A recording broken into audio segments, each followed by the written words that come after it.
Hello, fellow spies. My name is Rachel. I am an artist in Grand Rapids. I am also here with the DAAC, an all ages creative space located at 1553 Plainfield Avenue. So what I like to do is start with two different pieces of paper. They are usually complementary towards each other, but you are free to use other colors if you so choose.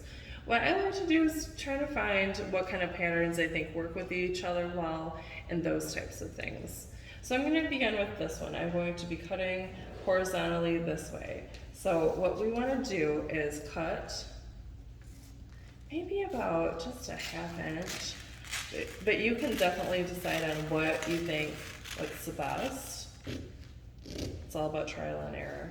And I want you to notice right here, I'm cutting only to maybe about an inch before the paper. We don't want to cut through the paper. We want to just cut maybe about until an inch to a half inch before the end of the paper.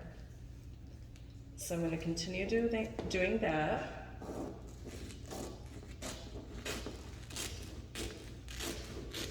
You are welcome to use a ruler. That is absolutely fine.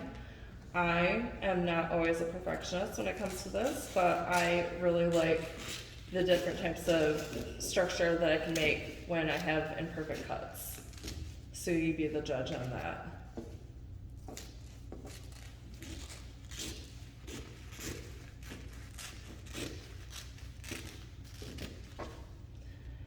And notice that I'm keeping to right about an inch to maybe a half inch before the end of the paper. So we don't want to cut through the paper.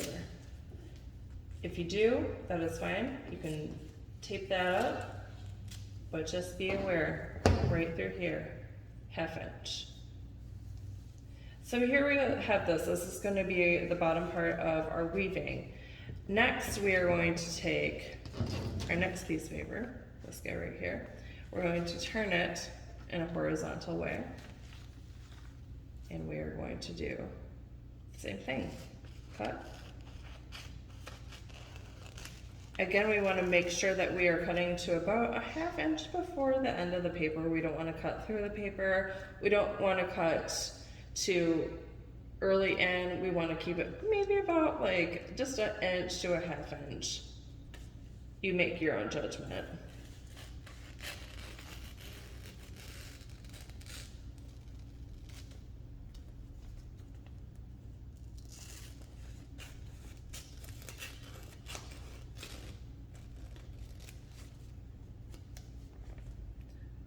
Now, one of the things that I love so much about this type of work is just like using different types of images and using them to create a different image. I find myself very inspired by color, and I find myself very inspired by movement of images and that sort of thing. And when I can move those two together, it looks great. So we're going to keep cutting through. And we're going to keep cutting up just a bit to about half inch from the end of the paper. And we're almost there. And by the way, there is no rhyme or reason for thickness of cuts of paper either. I chose them a little bit thicker just so we can represent more color in both of the images. But you can choose that however you want to. So here we have our two pieces. Now, I'm going to choose to put this one over this one. So what we're going to do is weave in. Now, the idea is that you weave in just like you would sew. So you're going in, and then you're coming out. And then you're going over, and then you're coming out. So let me show you how that looks. You're going under, for example, of this. Going under this piece of paper, and then you're going over this piece of paper, and then you're going under, and then you're going over, and then you're going under, and then you're going over.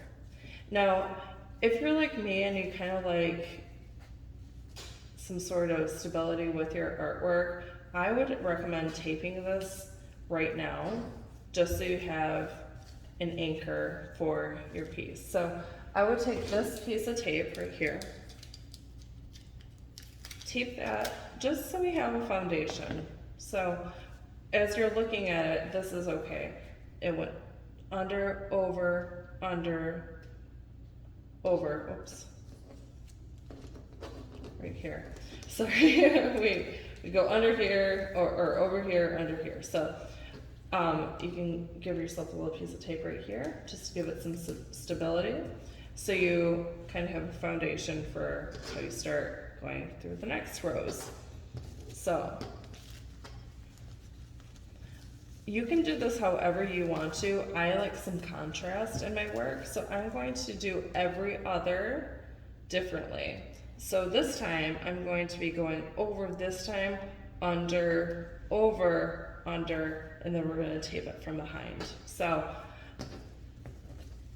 I'm going to go over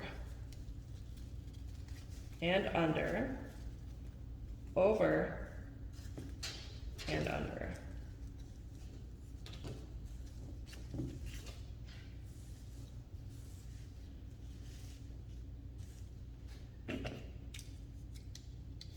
Tape it just to be secure.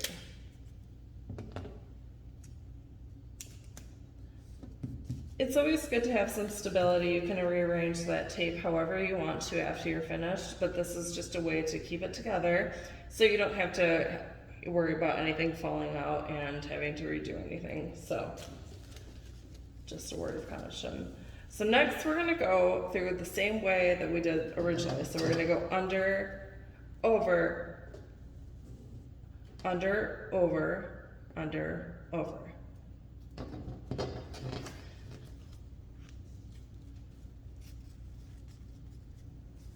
Now sometimes I would recommend too, like maybe taping the bottom parts of it too, just to create, you know, some stability on that end as well, because we are weaving through both sides. And as you can see here, we have a little bit of a weave. I'm going to tape these ends just so they're holding in place. And like I said, you can rearrange these if you want to, if you want to do the same thing I'm doing. It's an easy way just to keep everything together.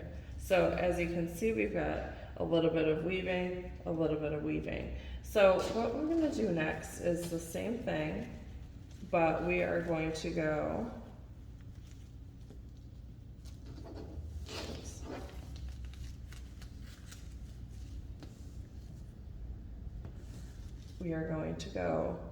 over this time. So this way.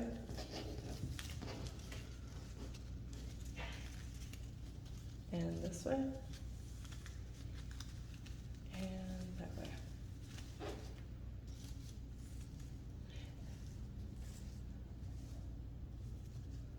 And you may notice that you may make some mistakes down the line, but honestly the colors together look so interesting. So it's not so much about making sure it's completely accurate, but it is very cool to see how these colors relate to each other.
So what you need for this project is 2 pieces of paper that you identify really well together, that you find inspiration from, and you use those laterally and horizontally.